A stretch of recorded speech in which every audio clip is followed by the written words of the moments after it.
விஜய் வந்து இன்றைய தேதியில் தமிழ் சினிமாவுடைய நம்பர் 1 ஹீரோ.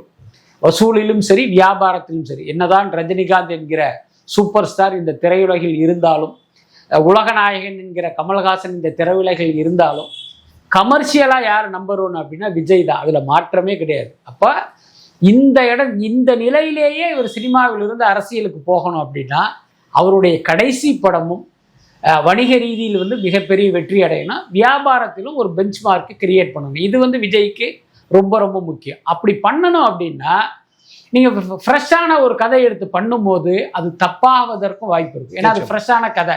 நம்முடைய கடைசி படமும் வணிக ரீதியில் வெற்றி படமாக இருக்கணும். அதுக்கு என்ன வழி? ஏற்கனவே வெளியாகி ஒரு வெற்றி பெற்ற படத்தினுடைய கதையை பண்ணோம்னா ஒரு மினிமம் கேரண்டி.